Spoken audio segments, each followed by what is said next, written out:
I was lucky enough to be taught by Julia Green, and I absolutely adore her.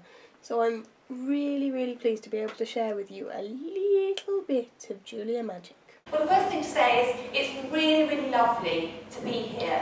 I'm very, very excited about being at Bath Festival of Children's Literature because this is one of the places I can come, and I know that everybody in the room is really, really excited about children's books and stories and writing and drawing. So unless you're one of those grown-ups who's been dragged along by a small person, anybody like that like to say they'd really rather have a cup of tea?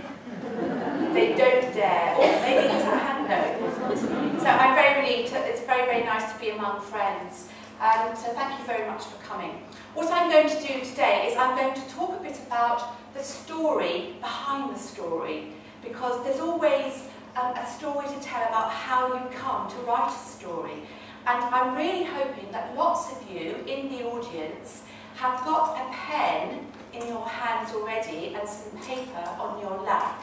And you might want to be drawing and writing and thinking and doodling on that bit of paper as I'm talking.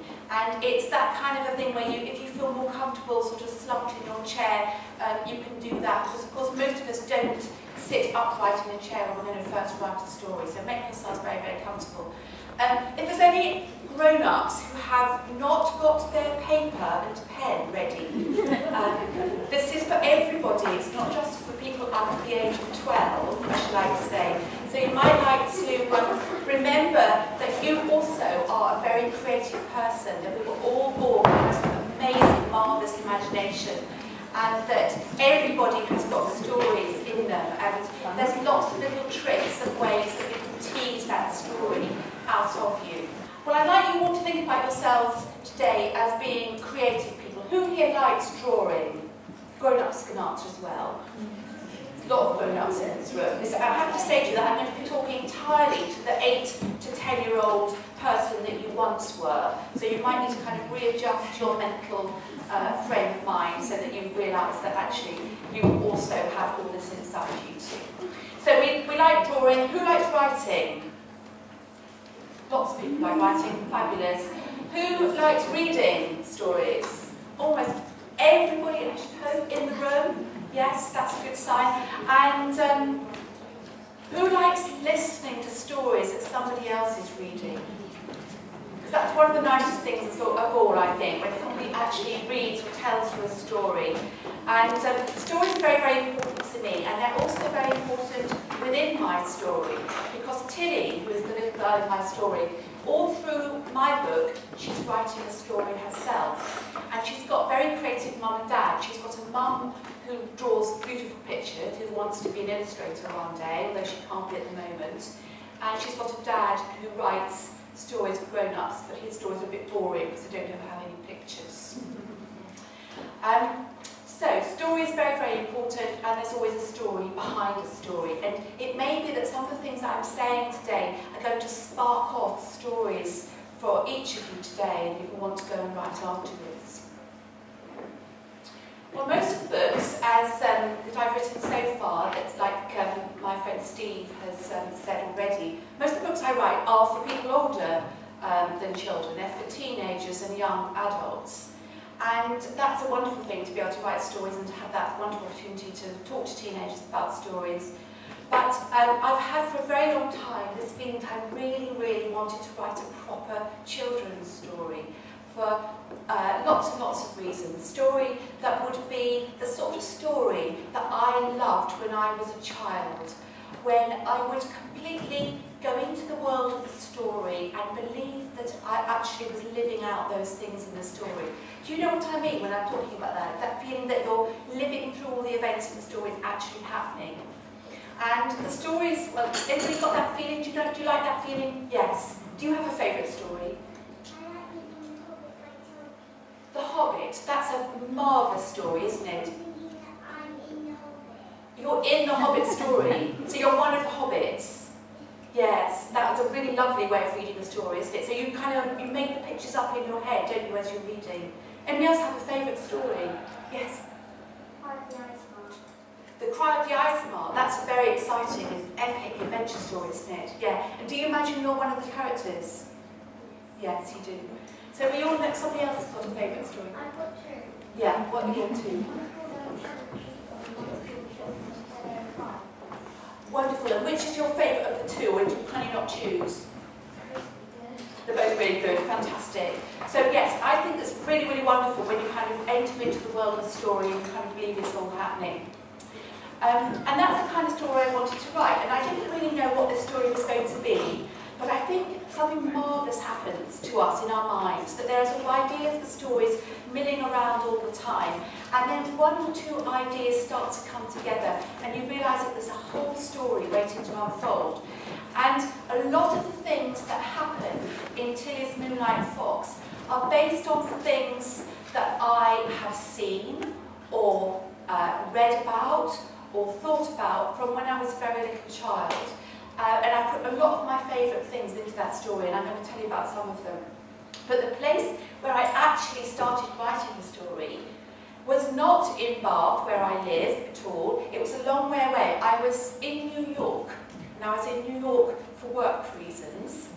And although, of course, I have to say this because some of the people I work with are here today, I was working very, very hard in New York. I did come out of the conference at one point and go into a big park there, an amazing, wonderful park.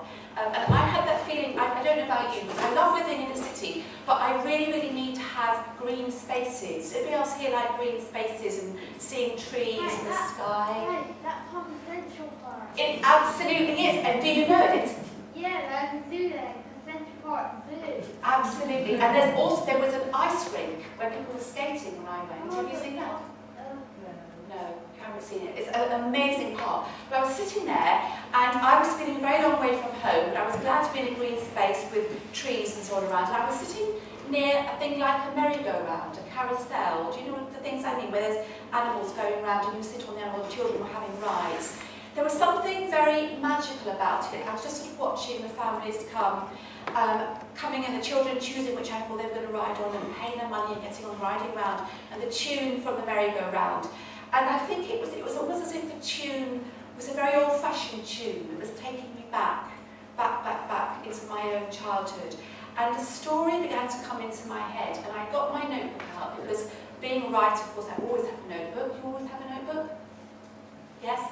If you're a writer, you need to have a notebook or something you can write in all the time. So I got my notebook out, and I started writing the story. And the story is the story that has turned out to be Tilly's Moonlight Fox. And it came to me as a series of pictures. So it was as if I was seeing the scenes in the story. And I was very, very excited because I thought, this is the story that I'm going to write next. It's not a story for teenagers at all. It's a story for young children. And I think somewhere I have brought to show you the very notebook where I started writing the story. Here it is. This is my New York notebook. For the moments when I wasn't working at the conference. And if you are like me, you're quite, anybody here have a very untidy bedroom? Sort of messy room where you kind of, yes, I can see some of my students, they've got untidy bedrooms. Because, of course, very creative people, I like to think, are often quite messy. And when you're first getting ideas for a story, they don't come in neat rows with full stops and capital letters, and it doesn't all kind of make proper sense at all. It comes in a series of thoughts and notes, and I scribbled them down as fast as I could, and this is the place where I started writing. I don't know if you can see it, quite messy, lots of black ink on the page, lots of little notes to myself and crossings out, and that is how the story began. And the very first thing that I wrote here, I put 1, the dark house, lonely, a lonely feeling little girl, whispering, sadness, shut doors, busy adults, all busy and distracted with something else. So I started off with an idea for a character and a feeling, and gradually the story became the story of Tilly. And I'm going to read you the very beginning of the story. For those of you who haven't heard this already, you've read it yourselves. It'd be helpful if I could find my glasses, because I need those these days. Because the story, as it's finished in this version, which is the published book, doesn't start with the little girl, Tilly, at all. It starts with someone else. It starts with someone very important in this story, and that someone is a fox. How many of you live somewhere where you see foxes? Anybody see a fox ever? A real wild fox, you've seen one. Have you seen it in your house, in your garden? Well, This little girl here was just going to say. Yeah. Yes, near your house. That's Eddie. Yes. And did you see a fox as well? mostly in the summertime. Yeah, mostly in the summertime. Has anybody ever heard the sound a fox can make? Yes. The first time, what sort of sound, how would you describe it? What sort of sound is it? Kind of howling, screeching, such a strange sound. When I first heard it, I didn't know it was a fox. I thought it was somebody being murdered. It sounded like a human person. It was a very, very scary sound. And for the beginning of my story, I knew that Tilly was listening. She was hearing the sound of the fox outside. She probably hasn't seen or heard a fox before. But I didn't want to start my story there. I wanted to start it with the fox. And one of the really wonderful things, of course, about writing stories and telling stories is that you can be whoever you want. And one of the wonderful things is to sort of imagining what it would be like to be someone different from the person you are. So to write this, I had to imagine I was a fox and see the world through the eyes of a fox. Now, of course, a real fox, a real wild fox, wouldn't use language like this, so I'm sort of imaginatively trying to recreate the sense of a fox. And I do that through words. Words, of course, have a magic of their own. So this is chapter 1, or the beginning of it. Something was different. The fox sensed it.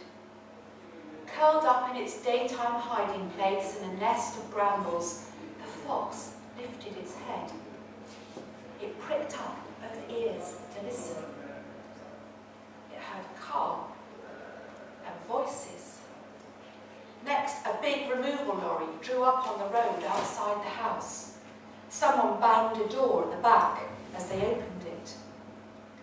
For hours, the removal men went to and fro, carrying boxes into the house. Tables and chairs came next, beds and bookcases, lamps and cushions and rugs.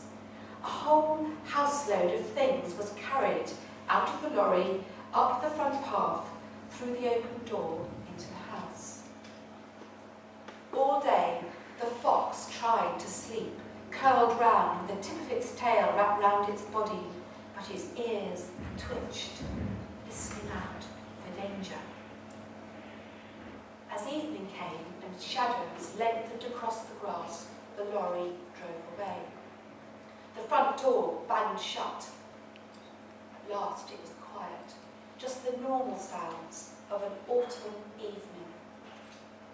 A blackbird sang at the top of a tree. A squirrel ran along the edge of the rickety wooden fence. The fox uncurled itself. It yawned and stretched. Silently on velvet paws, it slipped through the bars of the gate into the garden. No one saw its slim red-brown body and long tail as it stopped at the edge of the lawn to sniff the night air. It looked up at the house. The fox called out into the dark. It was a strange sound, an eerie, high-pitched scream that echoed round the garden and made everything